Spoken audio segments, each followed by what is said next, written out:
Hey there, Brian Conway here, and if you have ever missed sales quota, you're in fear of missing your sales quota, or if you're a sales manager or sales leader or a business owner or entrepreneur, and maybe you have a sales team that you run and they have been missing sales quota, missing their sales targets, then this video is for you. In the next few minutes, I just want to share with you something I shared with one of my clients who was experiencing this particular problem. And what I want to take you through, which is I did with them, is why this is happening, because we need to understand what the problem is first before we can fix it. And there is a core problem which I believe you can address, and it will start to right things for you. So to do this, I want to take you through a little whiteboarding session that I took my client through and share with you perhaps kind of a little bit of a story, a little bit of a metaphor. And I want you to think about sales in the form of a tree. So if the tree is the salesperson, okay, and their sales activity then becomes kind of like the foliage on the tree,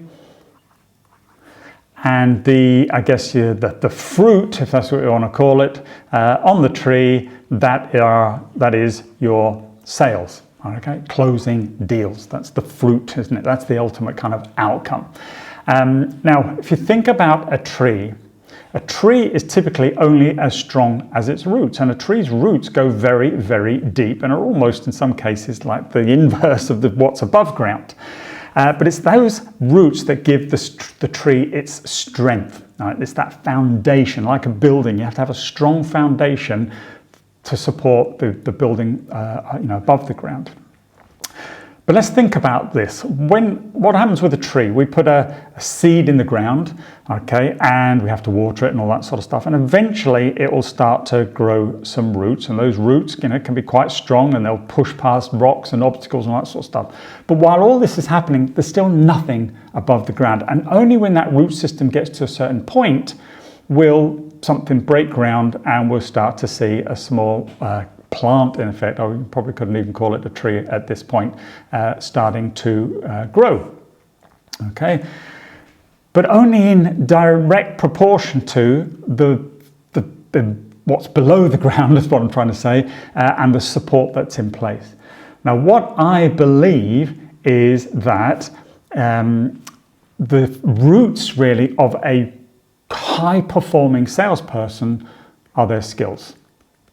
Okay, and therefore, to have a strong person, they need to have gone through some strong personal development. And really, they should be doing this before they ever kind of get into a sales environment. Because what often happens is we see people put into a sales role. Okay, they're given customers, etc., and they start carrying out some of that sales activity. Okay, we put some foliage back on the leaves here. But unfortunately, along comes adversity. I'll call it, kind of the wind, so to speak, and it blows the tree down because there is hardly anything to support that tree. Now, you may go, well, I don't know if that really happens. Trust me, it happens all the time. I am seeing more and more people in the world of sales coming onto training programs with me, coming from clients who are putting them through PIPs, performance improvement plans. And when I discuss with them about their sales competencies, many of them have been in sales for years sometimes and have had no formal sales training. They're just learning on the job. And that's why there's no foundation. They don't really fundamentally know what they're doing. They're just kind of winging it. And of course, as soon as it gets a little bit tougher, right, we hit a recession or whatever, there's an economic downturn, a new competitor comes into the marketplace, they don't have that strength to be able to stand up against that. And of course, they're falling down.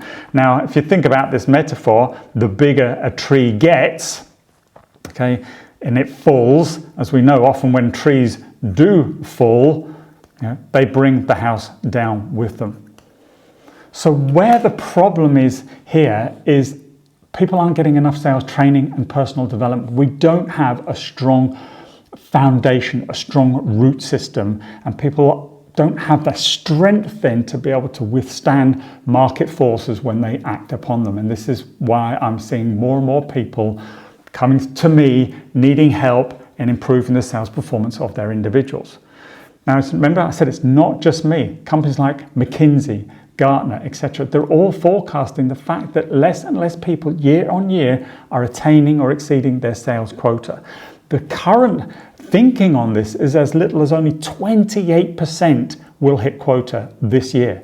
That means 72%, get the math right, 72% of salespeople, and this is then businesses as well, will not hit their revenue targets.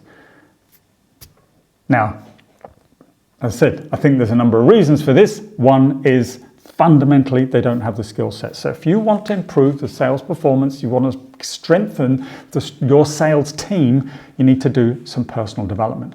But I think there is one other element that's potentially compounding this a little bit, and this is the world of virtual selling as well. Since 2020, with the pandemic, etc., we've got into this world of virtual sales, and some of the skills are the same, but they do need to be applied in a slightly different way. So virtual selling is very different. And again, the big consultancy houses are forecasting the fact that as much as 80% of businesses we go through this year and into 2025 will be virtual activity. Buyers like the fact they don't have to leave the office to go places. They don't necessarily have to have salespeople come visit them. They're more than happy to do it virtually and use technology and use online information, etc., as part of their buying process. So we've got to modify what we do as well as develop the skills on how to do as well.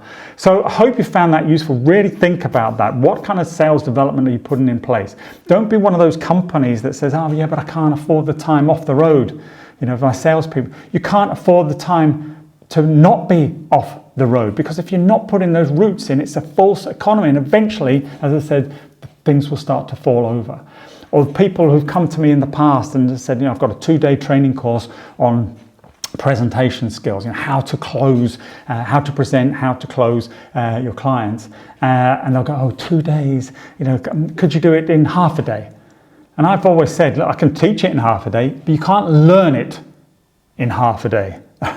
It just doesn't happen like that. It's just a false economy. So again, another maybe a little bit of a rant by me around my passion of helping people succeed in sales and in business. And if you're not putting the foundation in place, it's a false economy, as I've said, and eventually things will fall down around you. Things will unravel very, very quickly. And we're now starting to see that almost, as I said, at pandemic levels in the world of sales and the world of business. So your choice now is, what are you going to do about it? Now, if you want help, reach out to me. That's why I'm here. That's what I do. I'm more than happy to help. If you've got people on PIP or you personally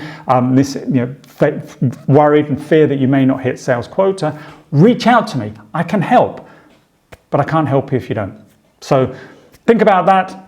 Think about where is the fundamental problem here, and let's see if we can fix it together. As I said, my name is Brian Conway. You can, whenever you're watching this video, send me a message, send me a comment, DM me, whatever, and I'll be more than happy to help you transform your top line and start to build a much stronger sales performance and get you back hitting target. And if you're a salesperson enjoying the benefits of things like President's Club or whatever it might be called, Chairman's Club, the free holidays, all that sort of stuff, and then all the accelerators that sometimes come with overachieving target. And at the end of the day, the commission and earnings, or if you're a business owner, the revenues and profits that you generate. So that's it. Thanks for your time. Hope you found that useful and insightful, and I'll see you again soon. Bye-bye.